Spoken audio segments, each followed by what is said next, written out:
ನಮಸ್ತೆ ಕರ್ನಾಟಕ. ತುಂಬ ಲಕ್ಷಣವಾಗಿ ಕಾಣಿಸ್ತಾ ಇದೆಯಾ ಕಣಮ್ಮ. ತಲೆ ನೇವರಿಸಿ ದೃಷ್ಟಿ ಬೊಟ್ಟಿಟ್ಟಿದ್ರು ಸರಸು ಮತ್ತು ಸದಾನಂದರವರು. ಅಮ್ಮ, ಕೋತಿಗೆ ಬಾಲ ಒಂದು ಮಿಸ್ ಆಗಿದೆ, ಎಲ್ಲೋಯ್ತಮ್ಮ? ಕಿಚಾಯಿಸಿದ ಮದನ್. ಪಪ್ಪ, ನನಗೆ ಗೊತ್ತು ಕಣೋ, ಅಮ್ಮ ಮಾಡೋ ಬಿರಿಯಾನಿ ಎಲ್ಲ ಒಬ್ಬನೇ ತಿನ್ನೋ ಆಸೆ ಇತ್ತು ನಿನಗೆ. ನಾನು ಇದ್ದರೆ ಇಲ್ಲಿ ನಿನಗೆ ತೊಂದರೆ ಆಗುತ್ತೆ ಅಂತ ನನಗೆ ಮದುವೆ ಮಾಡ್ತಾ ಇದೆಯಾ? ನನಗೆ ಗೊತ್ತಿಲ್ವಾ ನಿನ್ನ ಬುದ್ಧಿ?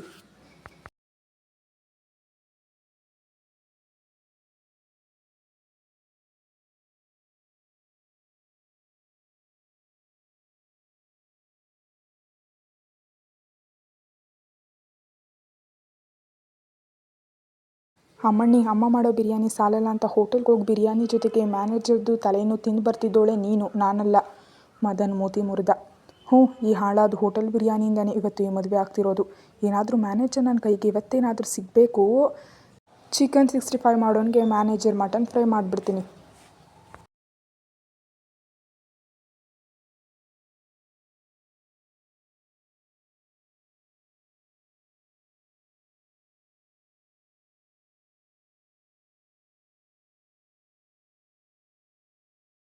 ಇವತ್ತು ನಿನ್ನ ಮದುವೆ ಕಣೆ, ಇವತ್ತಾದರೂ ಆ ನಿನ್ನ ಬಿರಿಯಾನಿ ಬುದ್ಧಿ ಬಿಟ್ಟು ನಡಿ ತಾಳಿ ಕಟ್ಟಿಸ್ಕೊ. ಮಗಳ ಕಿವಿ ಹಿಡಿದು ಕರೆದೊಯ್ದರು ಸರಸು. ಇವತ್ತಾದರೂ ಆ ಡಬ್ಬ ಡಾಕ್ಟರ್ ಮೂತಿ ಹೇಗಿದೆಯೋ ನೋಡಿಬಿಡಬೇಕು. ಚೆನ್ನಾಗಿಲ್ಲ ಅಂದರೆ ಮದುವೆಗೆ ಮುಂಚೆನೇ ಡೈವರ್ಸ್ ಕೊಟ್ಬಿಡ್ಬೋದು. ಮನದೊಳಗೆ ಮಾತಿಗಿಳಿದಿದ್ಲು. ಮಂಟಪದಲ್ಲಿ ಹೂವಿನ ನಗುವ ಸೂಸುತ್ತಾ ನಿಂತಿದ್ದ ಚಂದದ ಹುಡುಗನ್ನ ನೋಡಿದ್ದೆ ಹುಡುಗಿ ಫುಲ್ ಫಿದಾ.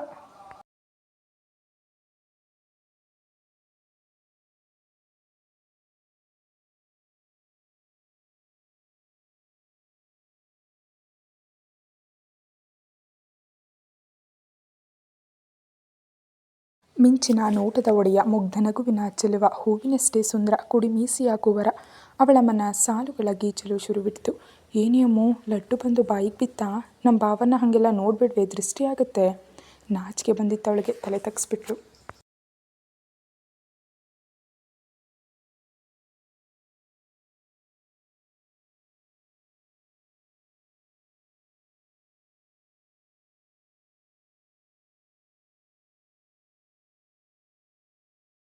ಮಿಲ್ಕ್ ಗರ್ಲ್ಗೆ ಚಾಕ್ಲೇಟ್ ಬಾಯ್. ಜೋಡಿ ಸೂಪು ಕಣೆ ಅಮ್ಮು.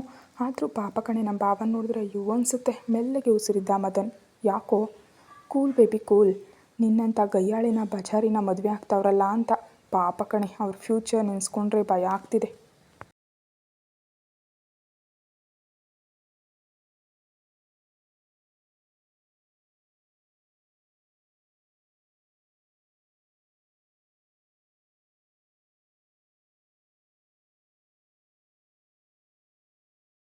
ಮಗನೇ, ಹೆಂಗಿದೆ ಮೈಗೆ? ನಿಜ ಹೇಳಬೇಕು ಅಂದರೆ ನಾನೇ ಪಾಪದವಳು.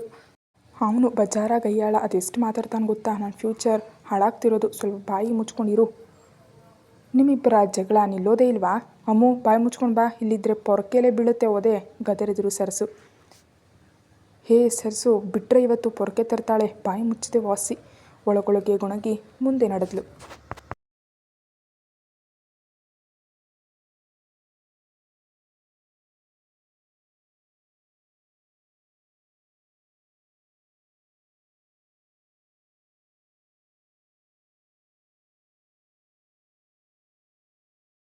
ತನ್ನೆದುರು ಮುಂದೆ ನಿಂತ ಮುದ್ದಾದ ಹುಡುಗಿ ನೋಡುತ್ತಾ ಹಾಯ್ ಹೇಳ್ದ ಮದುವೆ ಹುಡುಗ.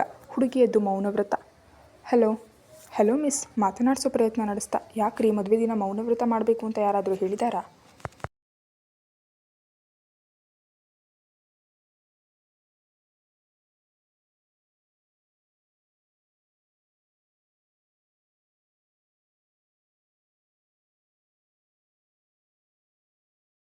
ಹಾಗೇನಿಲ್ಲ. ಮತ್ತ್ಯಾಕೇನು ಮಾತಾಡ್ತಿಲ್ಲ? ಏನು ಮಾತಾಡಬೇಕು? ತಗಳಪ್ಪ, ಮಾತೆತ್ತಿದ್ರೆ ಜಗಳ ಮಾಡೋ ಜಗಳ ಗಂಟೆಗೆ ಏನು ಮಾತಾಡಬೇಕು ಅಂತ ನಾನು ಹೇಳ್ಕೊಡ್ಬೇಕಾ? ನಿಮ್ಮ ಹೆಸರೇನು? ವಾಟ್ ಎಂದ. ಅವನಿಗೆ ಆಶ್ಚರ್ಯ.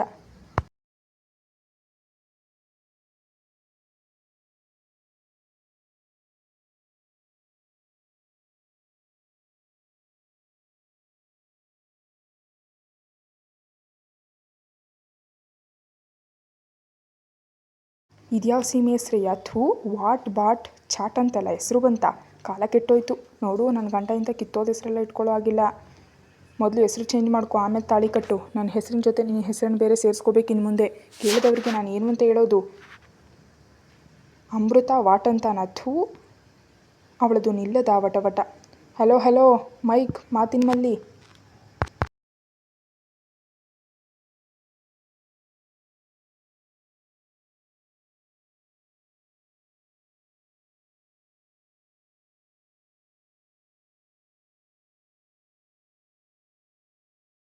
ಯೋ ಏನಯ್ಯ ನೀನು ನನ್ನನ್ನೇ ಮೈಕು ಮಾತಿನ್ಮಲ್ಲಿ ಅಂತೀಯಾ? ಮೊದಲು ನೀನೊಂದು ಚಂದದ ಹೆಸರಿಟ್ಕೊಳ್ಳೋದು ಕಲಿ. ನನಗೆ ನಮ್ಮಪ್ಪ ಚಂದದ ಹೆಸರಿಟ್ಟಿದ್ದಾರೆ, ಅಮೃತ ಅಂತ. ಹಾಗೆ ಕರೆದ್ರೆ ಸಾಕು.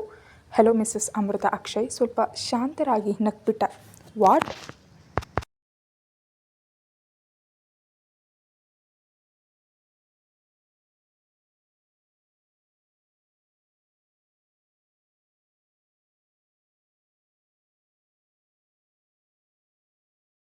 ವಾಟ್ ಅಲ್ಲಮ್ಮ ಅಕ್ಷಯ್.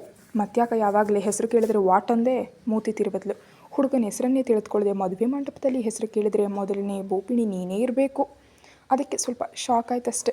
15 ದಿನದಿಂದ ದಿನಾ ರಾತ್ರಿ ನನ್ನ ಜೊತೆ ಜಗಳ ಮಾಡೋದ್ರಲ್ಲಿ ಕಾಲ ಕಳೆದಿದ್ದೆ ವಿನಃ ನನ್ನ ಹೆಸರನ್ನು ತಿಳ್ಕೋಬೇಕು, ನನ್ನ ಬಗ್ಗೆ ವಿಚಾರಿಸ್ಬೇಕು ಅನ್ನೋ ಸ್ವಲ್ಪನೂ ಯೋಚನೆಯೇ ಬರಲಿಲ್ವಾ ನಿಮಗೆ?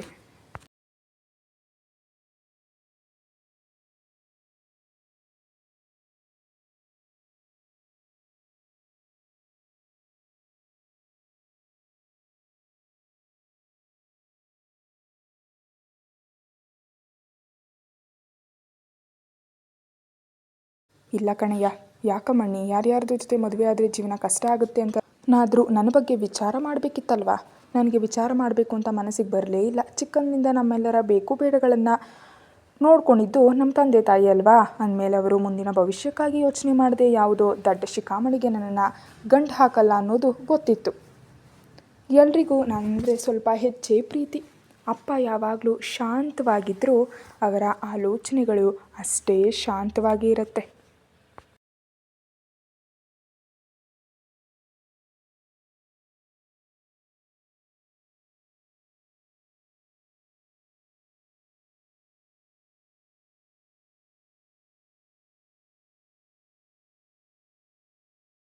ಯಾರಿಗೂ ಕೆಡಕ್ಕೆ ಬಯಸಿದ ನನ್ನಪ್ಪ ಮಗಳಿಗೆ ನ್ಯಾಯ ಮಾಡ್ತಾರೆ ಅಂತ ನಾನು ಹೇಗೆ ಅನ್ಕೋಬೇಕು?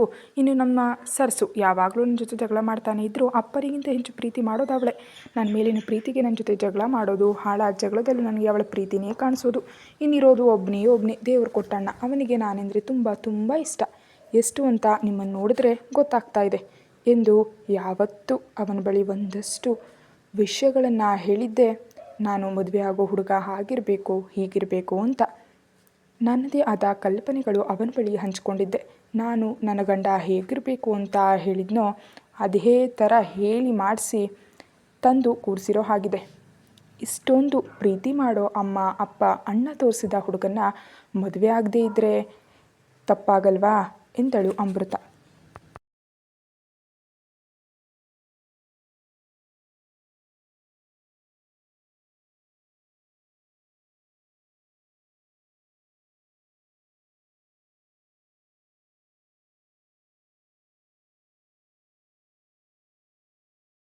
ಹ್ಞೂ, ಗ್ರೇಟ್ ಎಂದ ಅಕ್ಷಯ್. ಆಮೇಲೆ ಈ 15 ದಿನದ ಜಗಳದಲ್ಲೇ ನನಗೆ ನಿಮ್ಮ ಮೇಲೆ ಹೆವಿ ಲವ್ ಆಗಿದೆ ನೋಡಿ. ಇವತ್ತಿಂದಾನೇ ಹೇಳ್ತಿದ್ದೀನಿ, ನೀವು ನನಗೆ ಮಾತ್ರನೇ ಫಿಕ್ಸ್. ನಿಮ್ಮ ಹಾಸ್ಪಿಟಲಲ್ಲಿ ಯಾವುದೇ ನರ್ಸ್ ಬಳಿ ಹೆಚ್ಚು ಮಾತಾಡೋ ಆಗಿಲ್ಲ. ಮನೆಗೆ ಟೈಮಿಗೆ ಕರೆಕ್ಟಾಗಿ ಬರಬೇಕು. ನನಗೆ ಜಗಳ ಮಾಡೋ ಮೂಡ್ ಬಂದಾಗಲೆಲ್ಲ ಮುದ್ದಾಗಿ ಜಗಳ ಮಾಡಬೇಕು. ನಾನು ಮಾಡೋ ಹೊಸ ಹೊಸ ಅಡುಗೆ ಪ್ರಯೋಗಗಳನ್ನು ನೀವೇ ಮೊದಲು ತಿಂದು ಹೇಗಿದ್ದರೂ ಸರಿ ಚೆನ್ನಾಗಿದೆ ಅಂತ ಹೊಗಳಬೇಕು.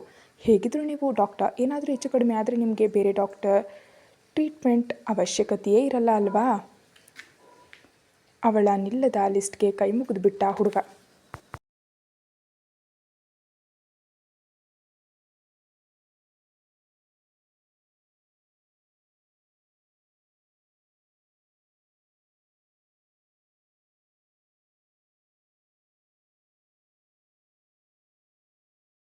ಗಟ್ಟಿಮೇಳ. ಮೊದಲು ತಾಳಿ ಕಟ್ಟಪ್ಪ, ಆಮೇಲೆ ಕೈ ಮುಗಿಯೋದು ಜೀವನ ಇಡೀ ಇದ್ದದ್ದೇ. ನನಗೆ ಸಮಯ ಆಗ್ತಾ ಬಂತು. ರೇಗಿದ್ರು ಶಾಸ್ತ್ರಿಗಳು.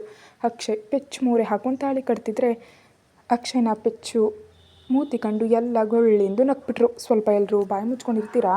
ನನಗಿಲ್ಲಿ ನನ್ನ ಲೈಫ್ ಹಾಳಾಗ್ತಿದೆ, ಮುಖ ಊದಿಸಿ ಹೇಳಿದ ಅಕ್ಷಯ್.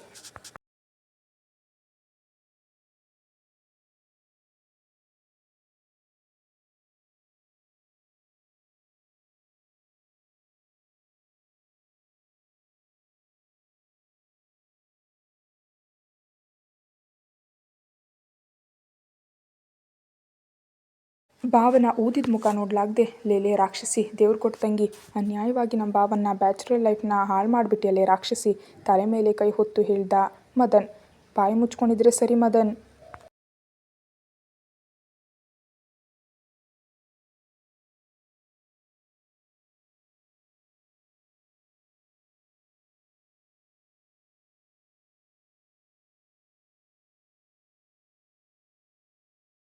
ಏನು ನಿಮ್ಮ ಭಾವಂದು ಒಬ್ರನ್ನೇನಾ ಬ್ಯಾಚುಲರ್ ಲೈಫ್ ಹಾಳಾಗಿರೋದು? ನಾನೇನು ವರ್ಷಕ್ಕೊಂದು ಮದುವೆ ಆಗ್ತಾ ಇದ್ನಾ?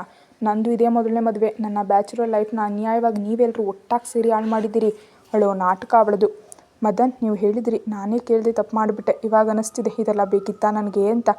ಯಾಕೋ ಫ್ಯೂಚರ್ ಭಯ ಆಗ್ತಿದೆ ಮದನ್. ತಲೆ ಮೇಲೆ ಕೈ ಹೊತ್ತು ಪಾಪದವನ ಮುಖ ಮಾಡಿ ಹೇಳ್ದ ಅಕ್ಷಯ್.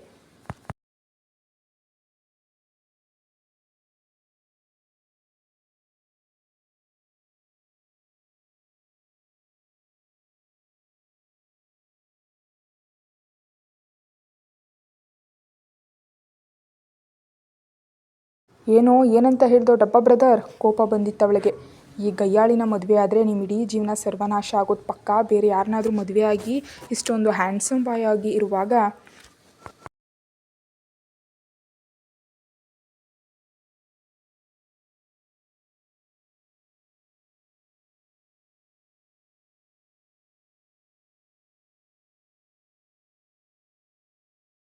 ಹುಡುಗಿರು ಕ್ಯೂ ನಿಂತಿರ್ತಾರೆ, ಈ ಬಜಾರಿ ಬೇಡ ಅಂತ ಹೇಳಿದೆ ಅಷ್ಟೇ ಕಣೆ. ಮುಸಿ ಮುಸಿ ನಗ್ತಲಿದ್ದ ಅಕ್ಷಯ್. ಅವನ ನಗುಕೊಂಡು ಕೋಪ ನೆತ್ತಿಗೇರ್ತು ಅಮೃತಾಳಿಗೆ. ಬಾಯಿ ಬಿಟ್ಟರೆ ಬರೀ ಸುಳ್ಳು ಅಷ್ಟೇ ಹೇಳ್ತೀಯಾ? ಹ್ಯಾಂಡ್ಸಮ್ ಹುಡುಗ ಅಂದಲ್ಲ, ಅದ್ಯಾರು? ನನಗಿಲ್ಲಿ ಯಾರು ಅಂಥವ್ರು ಕಾಣ್ತಾನೇ ಇಲ್ವಲ್ಲ. ಕ್ಯೂ ನಿಂತವ್ರೆ ಅಂದಲ್ಲ, ಅದೆಲ್ಲಪ್ಪ ತೋರಿಸು ಹೊಸಿ ನೋಡ್ತೀನಿ. ನಮಗೂ ಏನು ಫ್ಯಾನ್ಸ್ ಕಡಿಮೆ ಇರಲಿಲ್ಲಪ್ಪ. ಹ್ಞೂ ಅಂದಿದ್ರೆ ಸಾಕಿತ್ತು. ಸಾಲು ಸಾಲು ಹುಡುಗರ ದಂಡೆ ಬಂದಿರೋದು.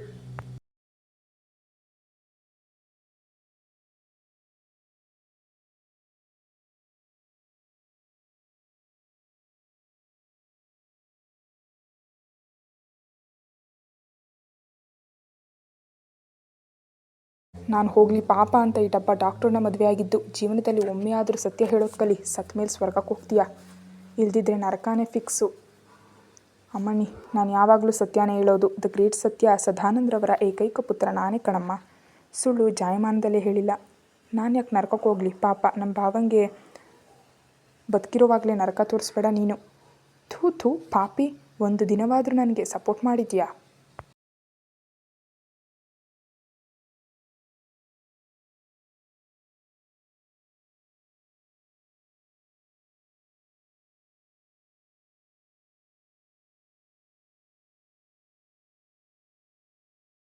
ಇನ್ನು ತಾಳಿ ಕಟ್ಟಿ ಅರ್ಧ ಗಂಟೆ ಆಗಿಲ್ಲ, ಆಗಲೇ ಈ ಡಬ್ಬ ಡಾಕ್ಟ್ರಿಗೆ ಸಪೋರ್ಟ್ ಮಾಡ್ತಿದ್ಯಾ? I hate you.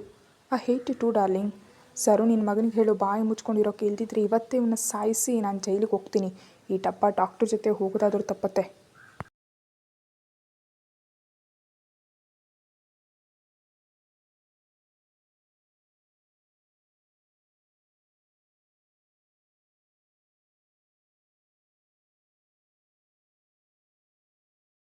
ಅದೆಲ್ಲೋ ಕ್ಯೂ ನಿಂತವ್ರಂತೆ, ಅವರನ್ನೇ ಮದುವೆ ಆಗಲಿ, ಆರಾಮಾಗಿರಲಿ. ಲೇ ಅಮ್ಮು, ಇವತ್ತು ನಿನ್ನ ಮದುವೆ ಮಾರಾಯ್ತು, ಇವತ್ತಾದರೂ ಸ್ವಲ್ಪ ಬಾಯಿ ಮುಚ್ಚೆ ಗದರಿದ್ರು ಸರಸು. ಲೇ ಸರು, ನಿನಗೆ ಜನ್ಮದಲ್ಲಿ ಒಳ್ಳೇದಾಗಲ್ಲ ಕಣೆ. ಅಲ್ಲ, ಅದೇನು ಪ್ರೀತಿ ಅಂತೀನಿ ನಿನಗೆ ನನ್ನ ಮೇಲೆ? ಪ್ರಪಂಚದಲ್ಲಿ ಯಾರೂ ಕಾಣೋದೇ ಇಲ್ಲ ಅಲ್ವಾ ನಿನಗೆ? ನಾನು ಒಬ್ಬಳೇ ಅಲ್ವಾ ಕಾಣೋದು?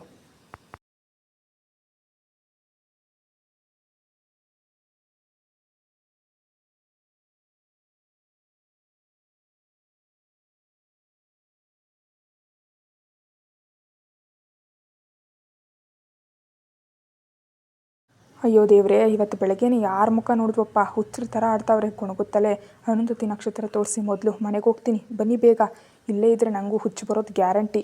ಸ್ವಲ್ಪ ಜೋರಾಗಿ ಹೇಳಿದ್ರು ಶಾಸ್ತ್ರಿಗಳು. ಮೇಲ್ ನೋಡಿ ಅರುಂಧತಿ ನಕ್ಷತ್ರ ತೋರಿಸಪ್ಪ ನಿನ್ನ ಹೆಂಡತಿಗೆ. ಯೋ ಶಾಸ್ತ್ರಿ, ಎಲ್ಲಯ್ಯ ಅದೇ ಅಲ್ಲಿ ನಕ್ಷತ್ರ ಇಲ್ಲದೇ ಇರೋದನ್ನು ತೋರಿಸು ಅಂತ ಕರ್ಕೊಂಡು ಬಂದಿದೆಯಲ್ಲ, ನಿನಗೆ ನಿಜವಾಗ್ಲೂ ಹುಚ್ಚು ಹಿಡ್ದಿದೆ ಕಣಯ್ಯ. ಈ ಡಬ್ಬ ಡಾಕ್ಟ್ರು ಬೇರೆ ಅದೇನೋ ಡಾಕ್ಟ್ರುಗಿರಿ ಪಾಸ್ ಮಾಡಿದಾನೋ ಏನು. ನೀನು ಹೇಳಿದ್ದು ಕೇಳಿ ಮೇಲ್ ನೋಡ್ತಾವನಿ, ಎಲ್ಲ ನನ್ನ ಕರ್ಮ.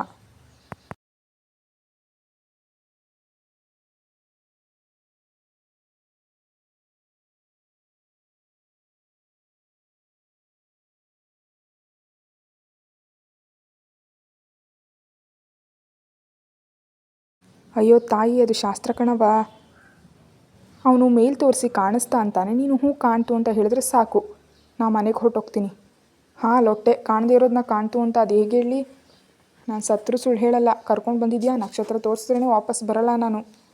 ತಾಯಿ, ಈ ಹಗ್ಲಲ್ಲಿ ನಿನಗೆ ನಕ್ಷತ್ರ ಎಲ್ಲಿಂದ ತರಲಮ್ಮ? ಹಣೆ ಚಚ್ಕೊಳ್ಬೇಕೆನ್ನಿಸ್ತು ಶಾಸ್ತ್ರಿಗೆ.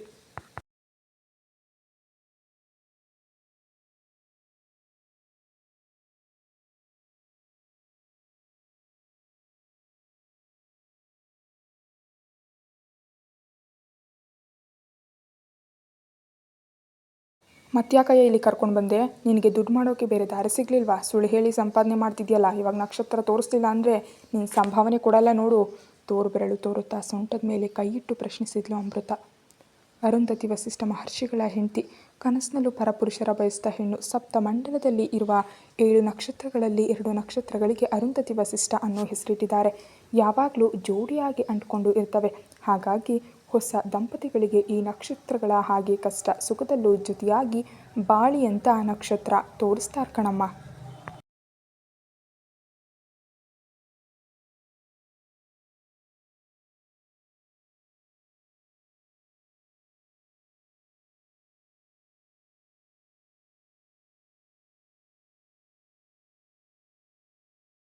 ತಾಯಿ, ರಾತ್ರಿ ಸಮಯ ಅಲ್ವೇ ನಕ್ಷತ್ರ ಬರೋದು? ಮದುವೆನೇ ಮುಗಿದು ಎಲ್ಲರೂ ಮನೇಲಿರುವಾಗ ನಾನು ಬಂದು ನಕ್ಷತ್ರ ತೋರ್ಸೋಕ್ಕಾಗುತ್ತಾ? ಸುಮ್ಮನೆ ಹ್ಞೂ ಒಂದು ಪುಣ್ಯ ಕಟ್ಕೊಳ್ಳಮ್ಮ ತಾಯಿ. ಕೈ ಮುಗಿದ್ಬಿಟ್ರು ಶಾಸ್ತ್ರಿ. ಯೋ ಶಾಸ್ತ್ರಿ, ನಕ್ಷತ್ರ ತೋರಿಸು ಅಂದರೆ ಲೆಕ್ಚರ್ ಕೊಡ್ತಾ ಇದೆಯಲ್ಯಾ? ಹೋಗಲಿ, ಬದುಕು ಹೋಗು. ನಿನ್ನ ಭವಿಷ್ಯ ನನ್ನ ಕಣ್ಮುಂದೆ ಹಾಗೆ ಬಂದು ಹೋಯ್ತು ಕಣಪ್ಪ. ಅಕ್ಷಯ್ನ ಕಿವಿಯಲ್ಲಿ ಪಿಸುಗುಟ್ಟಿದ್ರು ಶಾಸ್ತ್ರಿಗಳು.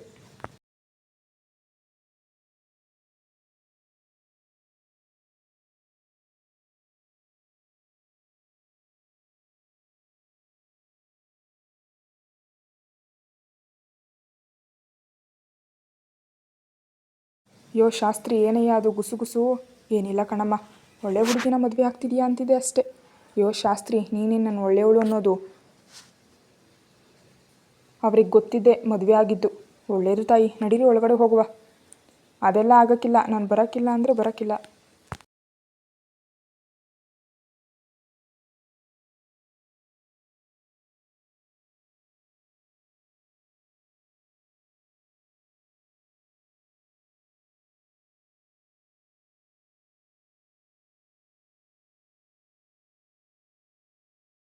ಮತ್ತಿನೇನಮ್ಮ ನಿಂದು? ತುಸು ಕೋಪ ಬಂದಿತ್ತು ಶಾಸ್ತ್ರಿಗೆ. ನೋಡೆಯ ಶಾಸ್ತ್ರಿ, ಅದೇನು ಅಂದ್ಕೊಂಡಿದ್ಯೋ ನೀನು? ಯಾಕಮ್ಮ, ನಾನೇನ ಮಾಡಿದೆ? ನೋಡಿಲ್ಲಿ, ಅದೇನು ಶಾಸ್ತ್ರನೀಯ ನಿಂದು? ನನ್ನ ಸೀರೆಗೆ ಈ ಡಬ್ಬ ಡಾಕ್ಟ್ರು ಶಲ್ಯ ಗಂಟು ಹಾಕಿ ಬೆಳಗ್ಗೆಯಿಂದ ಬಸವನಿಂದೆ ಬಾಲ ಇದ್ದಂಗೆ ಹಿಂದೆ ಸುತ್ತುತ್ತಿದೆ. ನನ್ನ ಕೈಲಿ ಇನ್ನಾಗಲ್ಲ, ನಾನು ಇವನ ಹಿಂದೆ ಬರಲ್ಲ.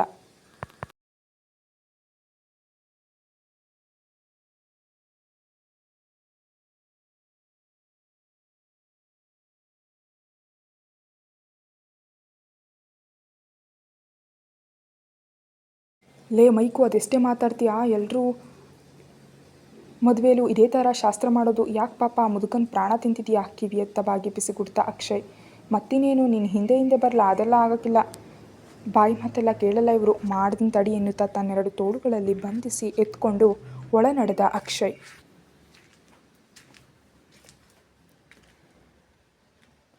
ಬದುಕ್ತು ಬಡಜೀವ ಎನ್ನುತ್ತಾ ಜೋರು ಉಸಿರು ಹೊರದಬ್ಬಿದ್ರು ಶಾಸ್ತ್ರಿಗಳು. ಕತೆ ಮುಂದುವರಿಯೋದು. Thank you so much for watching.